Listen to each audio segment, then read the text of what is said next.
Personajes de carne y sabueso.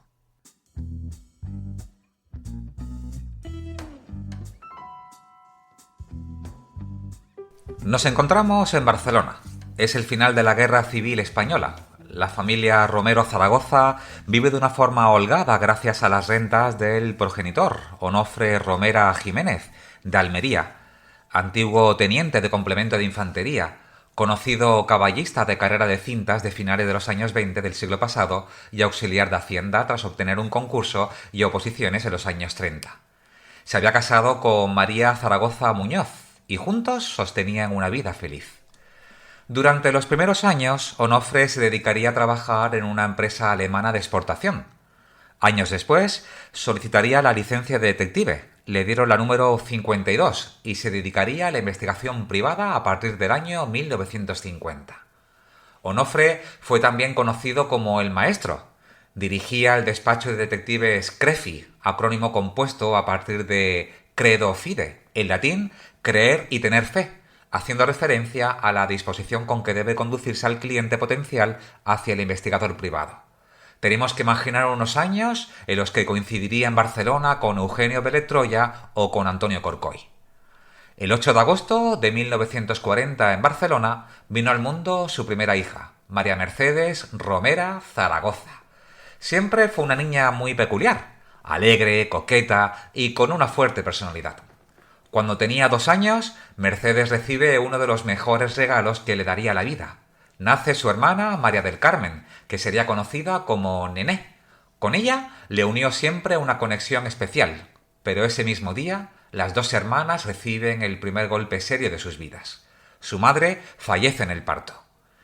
Este tsunami hace que Onofre, el padre, tome la decisión de enviar a sus 2 hijas a un internado de niñas a Sant Pol de Mar.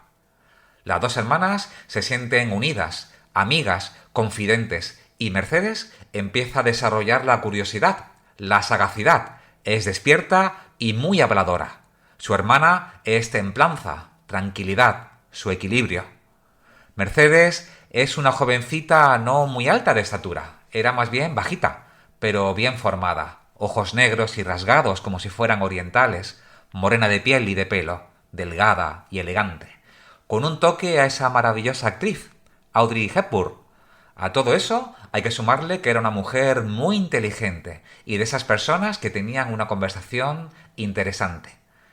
Cuando salen del internado, las 2 jovencitas tienen que ponerse a trabajar. Eran otros tiempos. Los 14 o 16 años de hoy no son los mismos que hace 50 años. Su padre vive y trabaja en una pensión en Rambla de Cataluña número 8. Ahí es donde empezaría sus primeros pasos como detective. Ninguna de las 2 hermanas había tenido intención de dedicarse al oficio familiar, pero ocurre que en el verano de 1970, mientras Mercedes trabajaba en los grandes almacenes Sears, recibe una llamada de su padre. Onofre se había quedado sin secretaria y ella se ofreció a ayudarle para aliviar la carga de trabajo. Es ahí donde se dio cuenta que le interesaba todo lo relacionado con el oficio. Todo le llama la atención. Empieza a desarrollar su sagacidad. Le encantaba escuchar detrás de la puerta a su padre hablando con clientes. Imaginaba la planificación y la acción del desarrollo de la investigación. Su padre la pone a prueba y le pide que realice una investigación fuera de la oficina. El caso, una infidelidad. El investigado, un marido. El método, un seguimiento de un Ford Mustang. Ella conducía un coche pequeño, un Seat 600. Fue un éxito rotundo, no lo perdió ni una sola vez. Onofre la sigue poniendo a prueba, le pide que atienda a algunos clientes, y es ahí donde descubre un gen que pocos tienen, el de los que han sido tocados con la varita mágica de la empatía, los que son capaces de hechizar al cliente. Su padre le exige desde ese momento que formalice su formación como investigadora y que obtenga la licencia. Y así fue, como empieza a ejercer con la licencia número 92. Eso sí, con el permiso de su marido. Eran otros tiempos. Poco tiempo después fallecería nuestra querida Pilar Ortiz, a la que dedicamos el 4º episodio del podcast, lo que convirtió a Mercedes en la decana de las mujeres detectives en España. A los años, abren oficina en la calle Balmes 341, y es ahí A partir de este momento, cuando se empieza a forjar la gran profesional en la que se iba a convertir. Ella se encarga de las clientes mujeres, del marketing, de hacer presupuestos, incluso de hacer algunas investigaciones. Su hijo Jordi aprende de su abuelo, absorbe de su experiencia y sabiduría que dan los años. Abuelo, hija y nieto, los tres son capaces de llevar el despacho. Se asociaron y colaboraron con algunos detectives que hoy son un referente. Si bien Mercedes tuvo épocas en las que necesitaba salir de la profesión y así lo hizo durante algunos breves periodos. Su hermana la acompaña siempre que puede.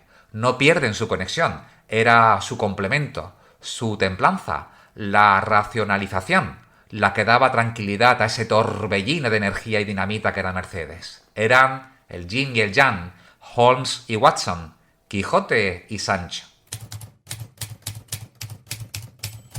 Mercedes siempre fue una abanderada de la mujer, a la que animaba para que se incorporaran al colectivo.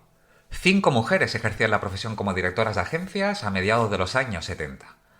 Nunca dejó de colaborar con su padre, aunque se pueden encontrar hasta 2 anuncios distintos en el periódico español La Vanguardia, a finales de los años 70. 2 marcas, pero el mismo despacho. El suyo, Detectives Fémina, lo cual llamaba la atención a un tipo de cliente que se sentía confiada en ella, o anuncios sencillamente como Detective Mercedes Romera. Desde el punto de vista de marketing, sus frases en anuncios publicitarios fueron ciertamente originales. Por ejemplo, decían: Detectives Crefi, organizados legal y profesionalmente para realizar con verdadera eficacia cualquier tipo de investigación financiera o privada, en cualquier parte del mundo. O no investigamos sobre cuestiones de matiz político ni laboral. Le deseamos que nunca necesite usted de nuestros servicios, pero, por si no fuese así, recorte y guarde este anuncio. Un despacho que estuvo muy vinculado con diferentes colectivos a nivel nacional, ya que formaba parte de la Agrupación Regional de Detectives de Cataluña y Baleares o de la Agrupación Nacional Sindical de Detectives Privados de Madrid. También con 2 asociaciones internacionales que ya tienen que sonar de otras ocasiones, ICADE y la World Association of Detectives.